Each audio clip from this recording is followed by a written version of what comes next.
तो सबसे पहले तो आप ये समझो, यह दुनिया संसार बना कैसे। तो लाखों वर्ष पहले, करोड़ भी कह लो तो कम है, क्योंकि बहुत समय हो गया इस सृष्टि को बने हुए, ये अंडपिंड ब्रह्मांड को बने हुए, देवलोकों को बने हुए, कितने युग बीत गए, कितना समय हो गया, लाखों करोड़ों वर्ष हो गया, समझ लो आप। तो अब आप ये समझो, पहले इस दुनिया संसार में कुछ नहीं था। जो इन आँखों से आप देखते हो, पेड़ पौधे नहीं थे, यह धरती नहीं था। इन आँखों से आसमान को देखते हो, आसमान नहीं थे, यह तारामंडल नहीं था, यह सूर्यमंडल चंद्रमा मंडल नहीं था, ये पक्षी नहीं थे, ये जानवर नहीं थे, यह ठंडी गर्मी नहीं थी, यहाँ का कोई दुख तकलीफ नहीं था। यहाँ जितनी भी चीज़ें आँखों से दिखाई पड़ती हैं, यह नहीं थी। यह पिंडलोक जो कहलाता है, पिंडलोक नहीं था, अंडलोक नहीं था। अंडलोक किसको कहते हैं? जिसमें देवी देवता रहते हैं, आप समझो कि वो अंडलोक कहलाता है। तो न तो ये सूर्य थे, न चंद्रमा थी, न आप ये समझो इंद्र थे, न ही वरुण थे, न ही शची थी, न ही यमराज थे। आप ये समझो 33 करोड़ दुर्गा, 10 करोड़ शंभु, उनमें कोई नहीं था। न तो आप समझो कि शिव थे, न ब्रह्मा थे, न विष्णु थे, न आद्या थी, न खुदा ईश्वर गॉड इनको कहा गया ये ईश्वर थे, न ब्रह्म थे, न पार ब्रह्म थे, न ये अक्षर पद था, न ही आपका यानी प्रकृति पुरुष लोक था, न ही भंवर गुफा था, न ही बंकनाल था, न ही त्रिकुटी थी, न ही 10वां द्वार था, न ही महाशून्य था। सतलोक भी नहीं था, अलख लोक भी नहीं था, आगम लोक भी नहीं था, केवल एक अनामी लोक था, अनामी धाम था। वही जो प्रकाश का पुंज है, जो ज्ञान का भंडार है, जो शांति का यानी समझो कि पुंज है, शांति का जखीरा है, वही एक आनी अनामा और जो सच्चिदानंद प्रभु धामा, उसी का धाम था। और वही प्रभु था, अनामी प्रभु, और उसी का लोक था। वो मनुष्य शरीर में नहीं था वो, और ना भी मनुष्य शरीर में है वो। वहाँ यहाँ की कोई भी चीज़ें हैं ही नहीं। यहाँ तक कि पिंड लोक की चीज़ नहीं, अंड लोक की चीज़ नहीं, ब्रह्मांड लोक की भी कोई चीज़ नहीं है। वहाँ का लोक यानी शब्द वाला लोक है, शब्द ही शब्द है। और जितने भी जीव हैं जो शब्द कहलाए हैं, जो जीव कहलाए हैं, पहले शब्द रूप में ही थे।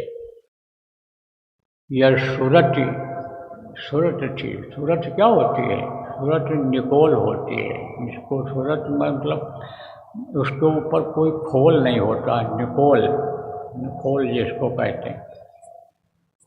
गांव में कहीं कहीं पर कहते हैं कि इसको निकोल दो, यानी छिलका उतार दो।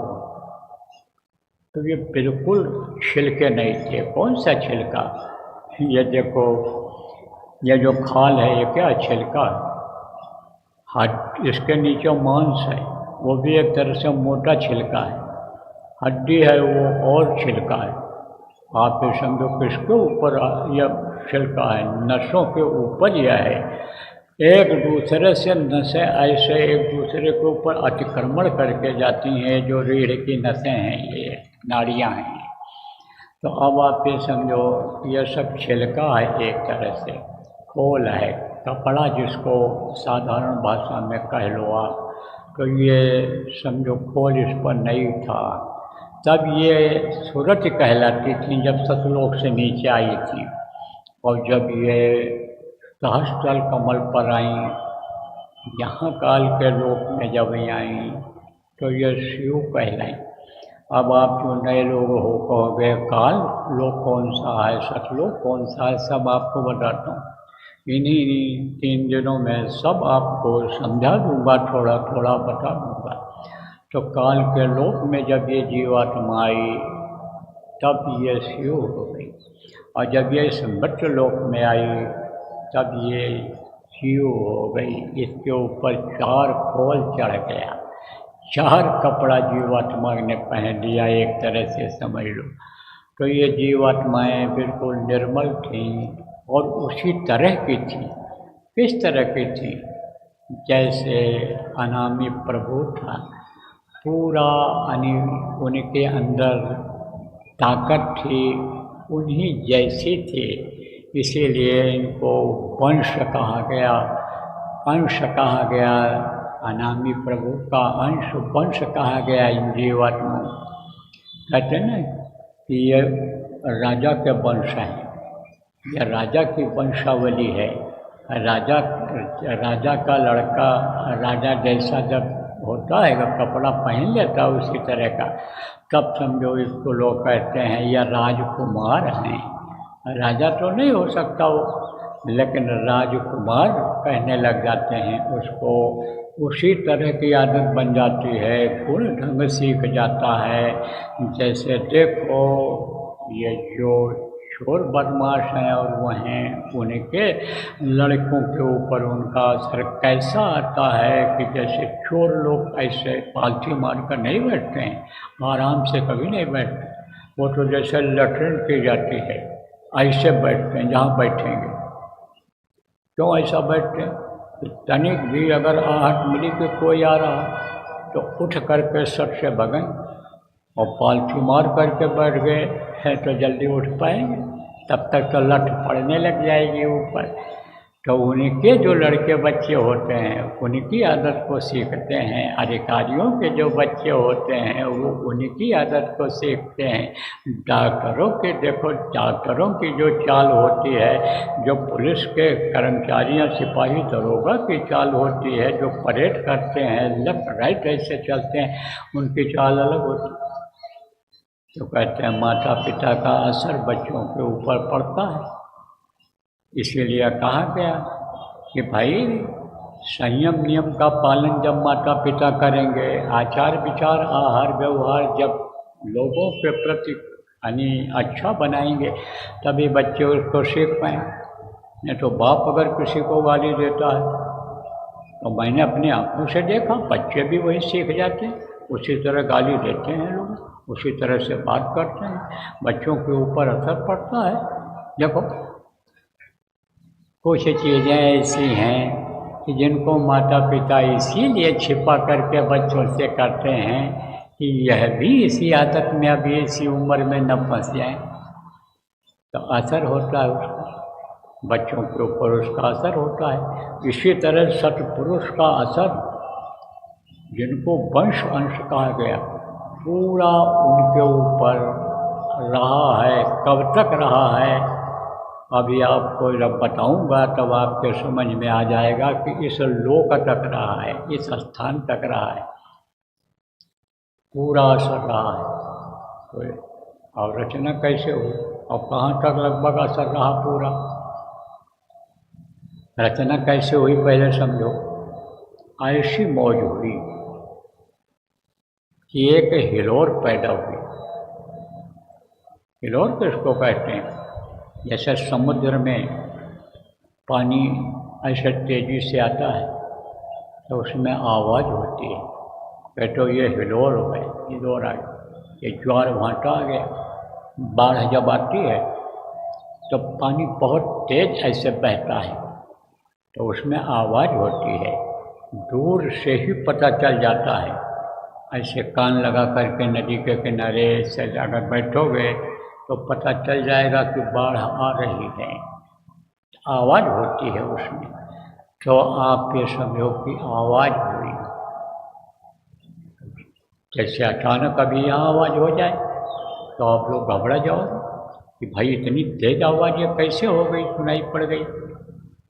तो ये जीवात्माएँ घबराई।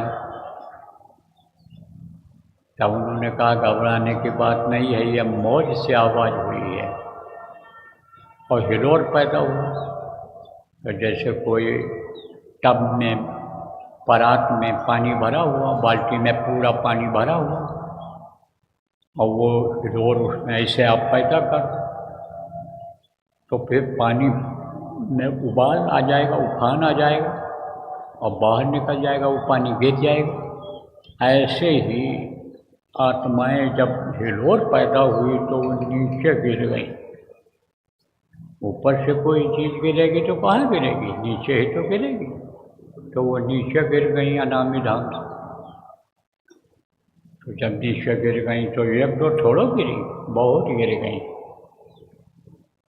तो वो बन गया आपका अगम लोक, उसको अगम लोक कहा गया।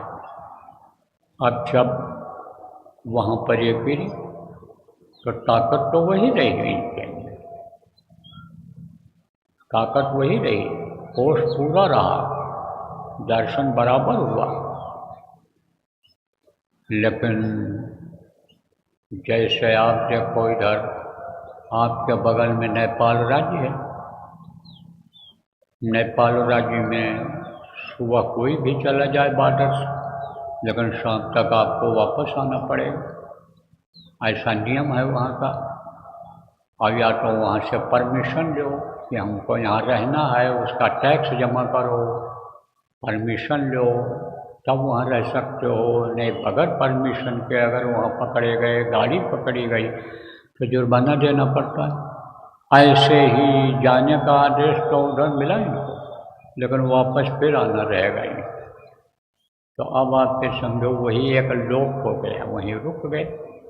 घबराहट तो हुई, तकलीफ तो हुई कि जैसे ऊंची पहाड़ी पर ठंडी है और वहाँ से कोई नीचे उतरा तो गर्मी का एहसास हुआ, उतनी ठंडी मिली नहीं नीचे, तो तकलीफ तो हुई। लेकिन चाहे ये शरीर हो 5 तत्वों का, चाहे 17 तत्वों का शरीर हो, 9 तत्वों का हो, कारण शरीर हो जो 5 तत्वों, आप ये समझो आदि हो जाता है।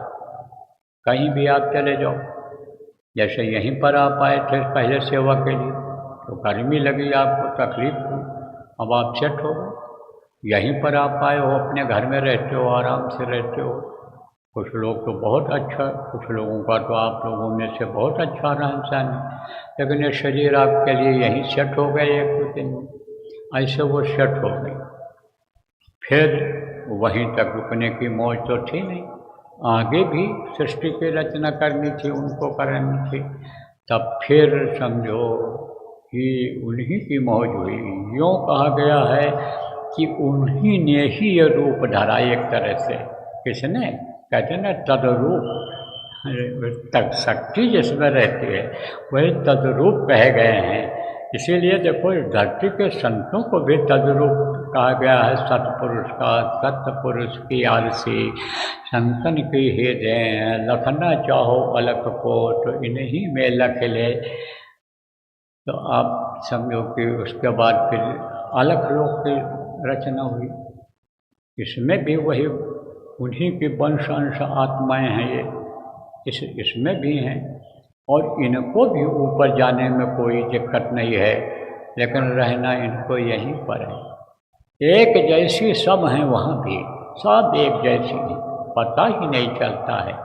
जैसे यहाँ से जो पहुँच जाते हैं, चाहे वो गुरु का काम करने वाले हों, चाहे उनके चेला हों, लेकिन वहाँ इसे नहीं पता चलता है।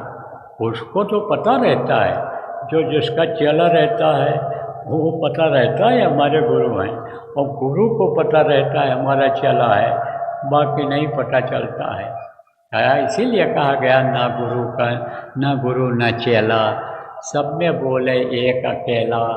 तो अकेला ही उसी का जलवा वहाँ पर है, किसका? अनामी प्रभु का, जो शब्द रूप में है। ये सारे जो सारी रचना है ऊपर की, ये सब शब्द रूप में है। जितने भी दयाल देश ये कहलाए गए, चाहे सतलोक हो, चाहे अलख लोक हो, चाहे अगम लोक हो, चाहे नामी लोक हो, ये आप समझो यहाँ सब में शब्द की ही रचना है। उसके बाद भी इधर शब्द की ही रचना है। अभी आपको बताऊंगा, सब ध्यान से अगर आप सुनोगे, रुचि लोगे, समझोगे तो आपके समझ में आ जाएगा। तो अब आप ये समझो प्रेमियों, बच्चे और बच्चियों, कि अनामी से अगम लोक बना और उसके बाद अलख लोक बना और अलख लोक से फिर इधर की रचना हुई सतलोक, जिसको सतदेश कहा गया, जिसको एक खंड कहा गया, सचखंड कहा उन्होंने। किसने कहा? नानक साहब ने कहा। यानी सत्य ही सत्य है, उधर असत्य नहीं है, कोई झूठ नाम की चीज़ ही नहीं है। झूठ फरेब उधर है ही नहीं, झूठ फरेब इधर कहाँ फैला है, काल के देश से इधर आया है। भ्रम और भूल का पर्दा इधर लगा है, यानी आप पे समझो ऊपर नहीं था। तो सचखंड उन्होंने कहा, यानी ये जो चार हैं, सतलोक, अलख लोक, अगम लोक और अनामी लोक, इनमें एक एक खंड है। जैसे जम्बू द्वीप पे भारत खंड है, आर्यावर्त कलयुग कल्पतन ने कहा गया, एक खंड है जम्बू द्वीप, ये भारत देश एक खंड है उसमें से। तो अब आप ये समझो प्रेम कि सतलोक बना, सतदेश बना। तो जब सतलोक बना तो सतपुरुष की मौज हुई कि आगे की रचना किया जाए। जब हाँ, हमारे प्रभु ने, हमारे मालिक ने, अनामी महाप्रभु ने रचना किया, तो उसी तरह से हम भी रचना करें, इधर को आगे बढ़ाएं। तब उन्होंने वहाँ भी एक आवाज़, बहुत समय तक ऐसे चला है, यह नहीं कि तुरंत का तुरंत ये सब काम होता चला गया है, यानी लाखों वर्ष के बाद ये सब हुआ है। बता तो रहा हूँ, करोड़ों अरबों वर्ष कह लो आप, अनुसंजो जैसे इतिहास को बने हुए ऐसा हुए। तो ये समझो प्रेमियों, इस सतलोक में भी हिरोल हुई। तो आत्माएं घबराई, जब आवाज़ हुई तो घबराई। तब उन्होंने कहा, घबराओ मत, रचना की मौज है। तो निचली स्तर की जो जीवात्माएं थी, जैसे भारत देश है आपका, तो भारत देश में ही देखो ये हिमालय है, हिमाचल प्रदेश है, उत्तराखंड है, ये ऊंचाई पर है। आप देखो कश्मीर है, ये ऊंचाई पर है। लेकिन भारत देश में ही देखो, इधर चले जाओ जब आप दक्षिण की तरफ, तो नीचे उतरते चले जाओ तो वो नीचे जो रहते हैं उधर आपके लंका के बॉर्डर पर जो तमिलनाडु, आप तमिलनाडु और आप ये समझो उधर आंध्रा, केरल, उस तरफ के जो लोग रहते हैं, वो भारत देश के एक तरह से किनारे हैं निचले हिस्से में। तो उधर के जैसे आप ये समझो कि लंका, श्रीलंका जैसे कि अलग हुआ, ऐसे ही यानी उतार दिया उन्होंने, नीचे उतारा। तो वो कहीं हमको कहाँ भेज रहे हो, न भेजो, कौन सी हमने गलती किया? बोले गलती तुमने नहीं किया है, हमारी मौज है ऐसी, चले जाओ। जैसे कोई अधिकारी किसी क्लर्क को भेजे कि तुम चले जाओ बाड़मेर, वहाँ जैसलमेर चले जाओ वहाँ पर, वो कहे कौन सी ऐसी हमने गलती की, हमको जयपुर ऑफिस में ही रहने दो। तो कहते हैं तुम चले जाओ, मेरी इच्छा है कि तुम चले जाओ। अब इच्छा को तो मानना ही पड़े, क्योंकि वो बॉस है, नौकरी करनी है। ऐसे ही जब वो पिता हैं, उन्हीं के वंश अंश हैं, एक तरह से उन्हीं के जीव हैं, तो उनको मानना पड़ेगा, क्योंकि वो हुकूमत में हैं। तो सब एक जैसे, पावर काफ़ी है, लेकिन अनुशासन वहाँ बहुत है, यहाँ अनुशासन नहीं है। और संगठनों में भी देखो अनुशासन तोड़ रहे हो आप लोग, अनुशासन बहुत है वहाँ। जो बॉस कह देता है, जो गद्दी पर बैठने वाला एक तरह से राजा कह देता है, उसकी बात सब मानते हैं। तब ये चले आए, नीचे उतर गए। तो पहले उन्होंने 16 सुत जिनको कहा, उनको बनाया, वहाँ उन जीवात्माओं का इंचार्ज बना दिया। उनके लोक ये बना दिए और काफ़ी दिन तक के जीवात्माएँ वहाँ रहीं, सध गईं। सध का मतलब क्या? सेट हो गई। जब सेट हो गई तब फिर इधर की रचना हुई। एकदम अचानक अगर मृत्युलोक में उतार देते तो ये आप फिर समझो कि नहीं रुक पाती ये बिल्कुल समझो एकदम नहीं रुक पाती शरीर में, मनुष्य शरीर में। एकदम से अगर इस मोटे खोल को पहन लेती, जैसे कोई आप समझो कि पहाड़ पर रहता हो और वो नीचे यहाँ आ जाए, एकदम गर्मी में आ जाए, व्याकुल हो जाता है। जैसे कोई पतला कपड़ा पहनता है, उसको रजाई का कपड़ा बनवा करके कुर्ता पहना दो, कोट पहना दो तो पहन पाएगा। इस समय गर्मी में आप पतला कपड़ा पहनते हो, मोटा कोट आपको ओवर कोट पहना दिया जाए, ये फोम का जो कोट आता ये पहना दिया जाए तो बेचैनी होगी कि नहीं होगी? ऐसे ही तो धीरे धीरे उतारा इन तो ये सेट हो गई। फिर आगे की रचना शुरू हुई। सब में उसी अनामिक है, सब में उसी सत्पुरुष ने जो भेजे उसी के अंश सब में है। वो शब्द रूप में ही हैं, मनुष्य शरीर में नहीं है, लिंग शरीर में नहीं है, कारण शरीर में नहीं है, और किसी शरीर में नहीं है, पशु पक्षी के शरीर में नहीं। वो आप फिर समझो शब्द रूप में है, शब्द में है। तो ये फिर इधर भंवर गुफा की रचना हुई।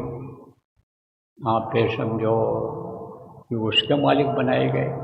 जैसे वो 1600 सुत में आप समझो अलग अलग मालिक बना दिए गए। उनका भेद संतों ने नहीं खोला, खोलने की भी ज़रूरत नहीं है। वो तो ये भेद कलयुग में संतों ने खोला, अन्य युगों में तो यहाँ तक कि किसी की पहुँच ही नहीं थी, क्योंकि इतना अत्याचार अन्याय नहीं था, पापाचार दुराचार नहीं था, इसलिए खोलने की ज़रूरत भी नहीं थी। तो जब इधर संतों ने भेद को खोला तब उस भंवर गुफा के मालिक का नाम सोहम पुरुष रखा गया। वो उसको संभालने लगे। फिर उधर आगे की रचना उन्होंने बढ़ाया, महाशून्य बनाया। महाशून्य किसको कहते हैं? शून्य स्थान, वहाँ कुछ नहीं है। जैसे ये मैदान आपका जो यहाँ है, कोई आबादी नहीं है, एकदम कहते हो खाली है, सुनसान है। चले जाओ इधर आप यानी समझो अरब देशों में देखो, एक तरफ से ऐसे बालू ही बालू दिखाई पड़ेगा आपको। आप यहीं राजस्थान में ही चले जाओ पश्चिम की तरफ तो उधर बिल्कुल बालू ही बालू और सुनसान, उधर कुछ नहीं। ऐसे महाशून्य का मैदान बहुत बड़ा है, बहुत सुनसान है।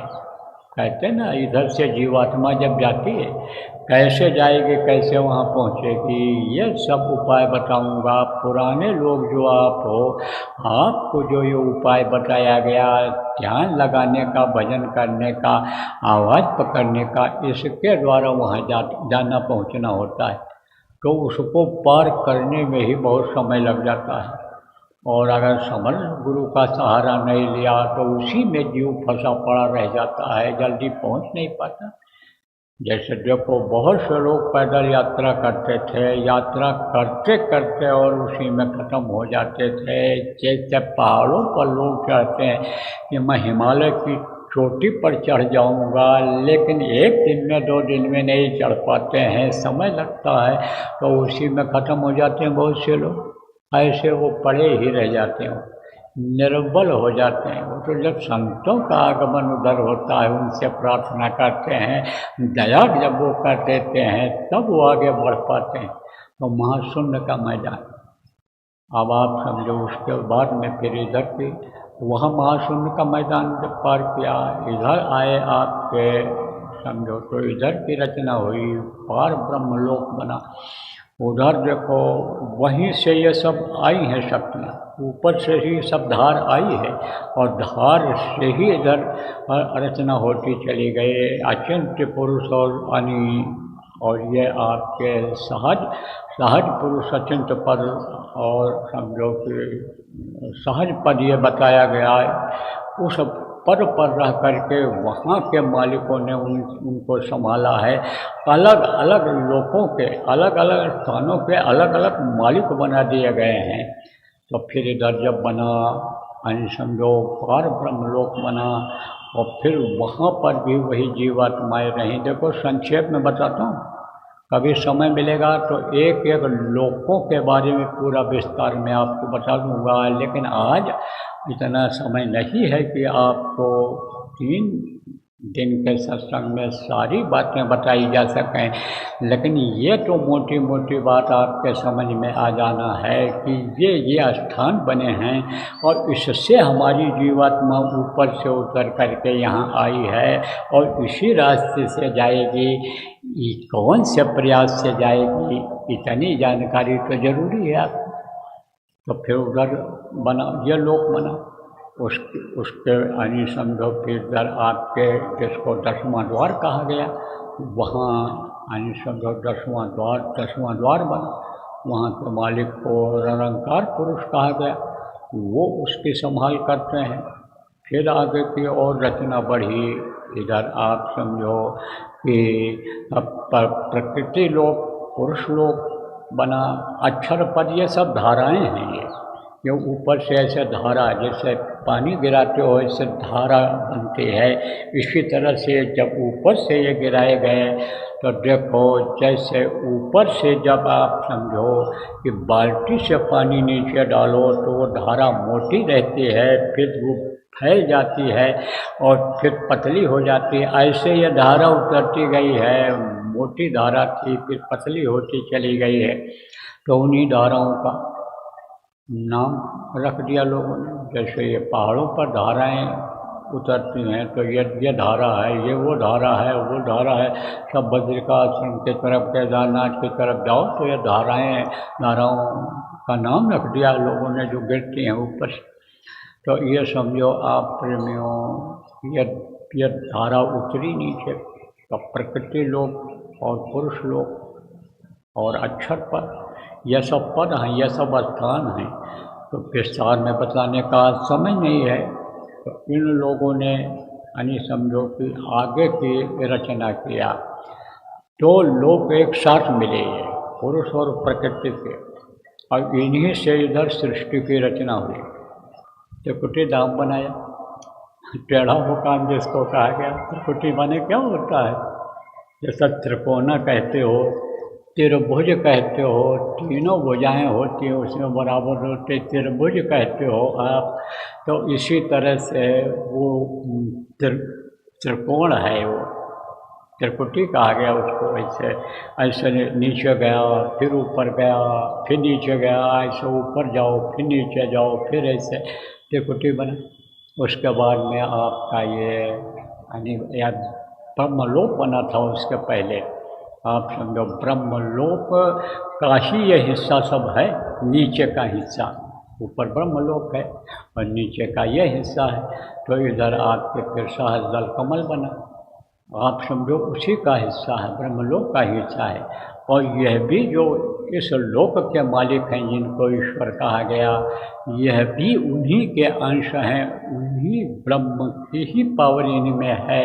आप ये समझो उन्हीं प्रकृति और आप ये समझो पुरुष जो थे उन्हीं का नाम बदलता चला गया है।